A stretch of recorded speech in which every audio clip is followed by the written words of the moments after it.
And so because I wasn't a drinker, I didn't really enjoy being in environments where people were drinking. And yet in your 20s, it's sort of expected that that's what you're going to do. And at some point I said, it's just not fun for me. And one of the things about me is that I have a low tolerance for being unhappy. And I think it's good in a lot of ways because it gets me out of these situations that I don't want to be in.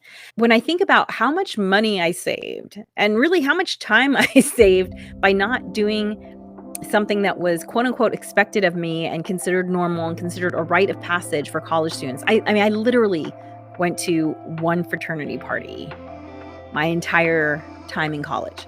What do fraternity parties have to do with planning? Well, find out on episode 99 of the Harness the Power of Planning podcast. In the first part, I'm going to talk about what I call kind productivity, which is about being productive, but making sure it's aligned with your values. That's where the story about not drinking comes in.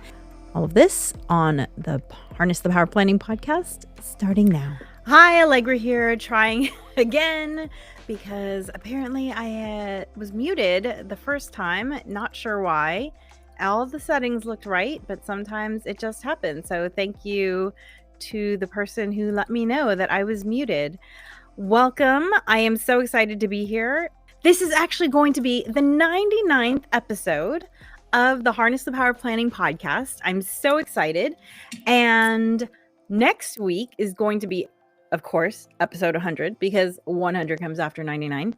And I just want to give you a little preview of what 100 is going to be because next week I'm going to have 3 of my frequent collaborators on this podcast, Natasha, Angela, and Christine. And we're going to talk about dreams and goal setting because just this past weekend I had a dream of mine come true, and it was something that I've been working towards for the last 2.5 years.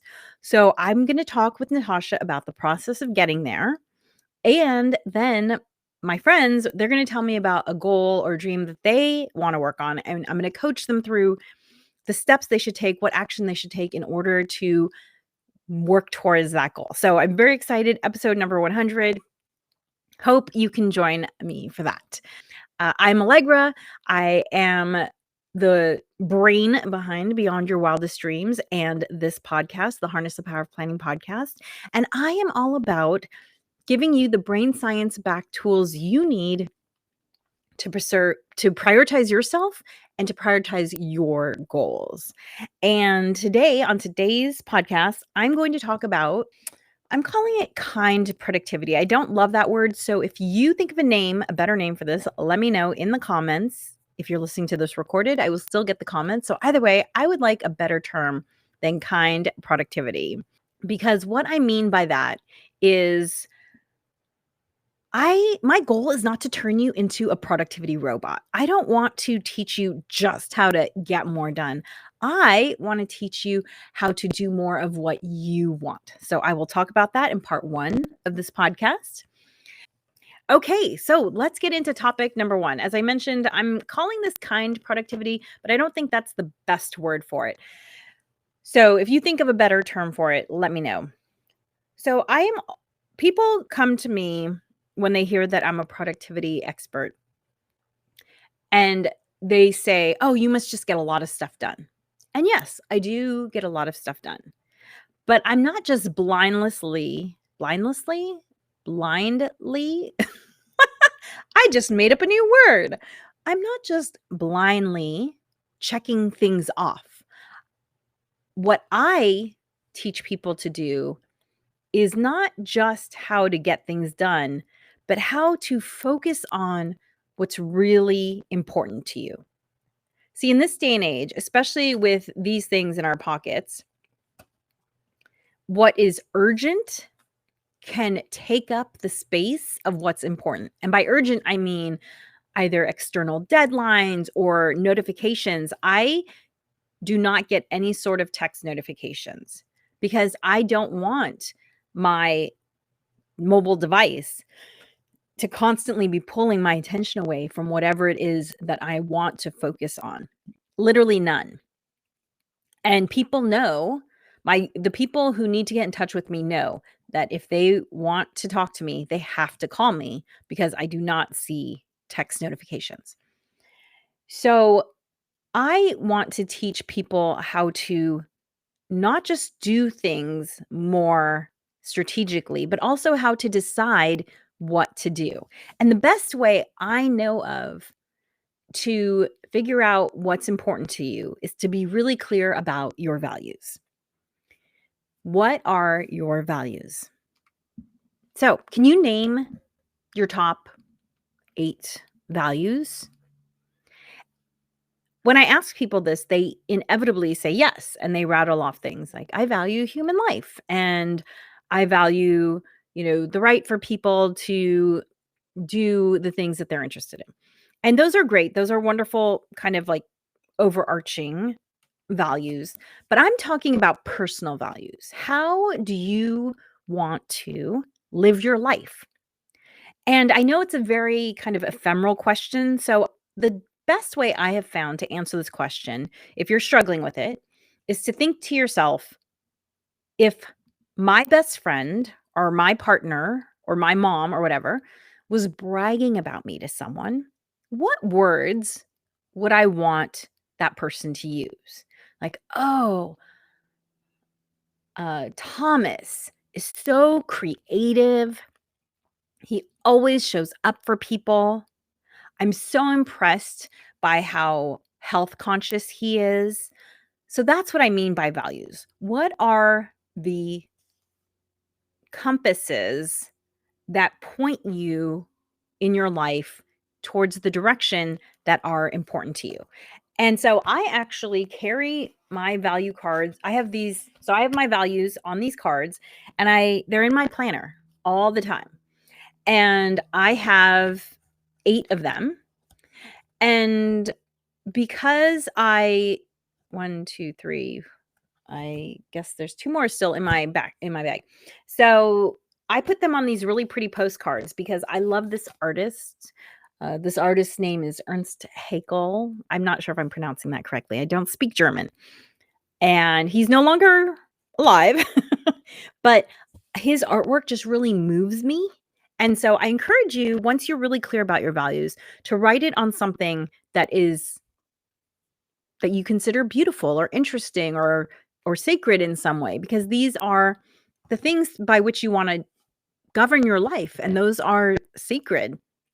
And so I'll just read my first value to you. My first value is for excellence. And that is both personal and professional excellence. And the reason why this value is important to me is because I want to show up as my best in all areas of life because that's who I want to be.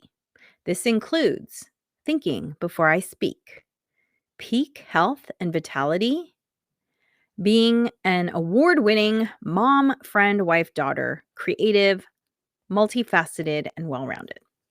Okay. So you see, it's a lot more involved coming up with your values than just saying, I want to be excellent. You have to know, why is that important to you? What does excellence mean? Because excellence to me means something completely different than excellence to the next person, right? These are all very, very personal. And this idea was actually born out of a story I once heard about Benjamin Franklin, apparently, when he was about in his early 20s, apparently he didn't like himself. He thought that he drank too much. He was too mindless with his spending. He spoke too much, too loudly, and without thinking. And he decided that he was going to implement a program to become the person he wanted to be. And the way he did this was by identifying his values. I believe he had 13 of them.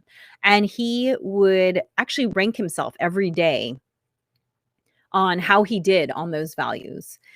And then he would apparently pick one each week to really focus on.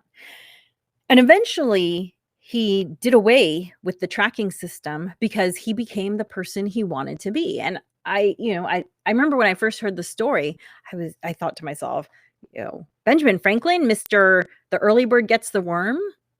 didn't like who he was. What? My ears perked up. And so what I would say to you is figure out what your values are and then do the things like when you look at your to-do list, if there's something you don't have to do and it doesn't support your values, maybe you let go of it.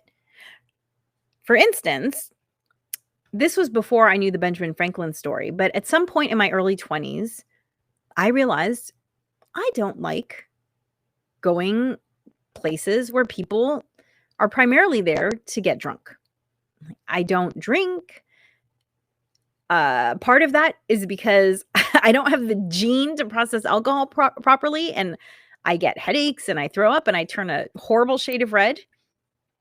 And so because I wasn't a drinker, I didn't really enjoy being in environments where people were drinking. And yet in your 20s, it's sort of expected that that's what you're going to do. And at some point I said, it's just not fun for me. And one of the things about me is that I have a low tolerance for being unhappy. And I think it's good in a lot of ways because it gets me out of these situations that I don't want to be in. And so when I think about how much money I saved and really how much time I saved by not doing something that was quote unquote expected of me and considered normal and considered a rite of passage for college students. I mean, I literally went to one fraternity party my entire time in college. So, when you become really clear on what's important to you, it allows you to just let things kind of drop away. I'm sure my GPA improved because I wasn't searching out opportunities to drink. I'm sure my friendships, like I have friends that I'm still friends with people from college. And I'm sure that it was because I was able to develop and nurture those friendships. I had time and energy to spend on other things. And so when I say kind productivity, by being really clear about what's important to you, it allows you to save your time and energy for the things that matter and to let go of the things that don't. Okay, so that was part 1 of today's podcast. If you have a better term than kind productivity, please let me know what it is because I don't feel like it's descriptive. And yet it's important to remember that productivity isn't just about doing more. It's about doing more of what matters to you. Okay, I'm just going to take a sip of tea here. As you see, I have I'm just going to show you all my beverages set up. So I would almost finish my smoothie here because I went on a walk right before I started recording this podcast. So I had to have that available because I was a little hungry. And I have my tea. And then over here, I have my adaptogenic mushroom chocolate drink with collagen in it. Why do I have all these drinks? Well, the reason why is because if I don't plan to stay hydrated and get my nutrients early, then it becomes something that I am thinking about later.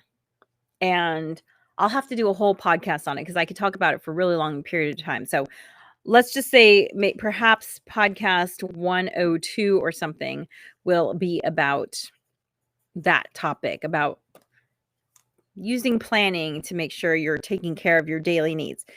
Thank you for joining me today. I know it was later than usual because of the audio issue that happened, but I hope you found this helpful.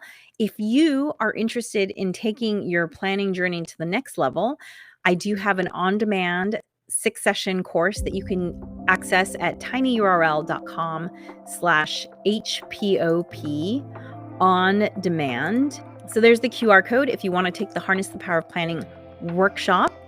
It breaks it down into 6 sessions, this concept and skill of life design and planning for a life beyond your wildest dreams. And be sure to check in for next week's episode, number 100. I'm so excited. It's going to be so much fun. And if you are listening to the Harness the Power of Planning podcast, be sure to subscribe and give me a rating or a review wherever you listen. I really appreciate it. And remember, planning makes everything easier.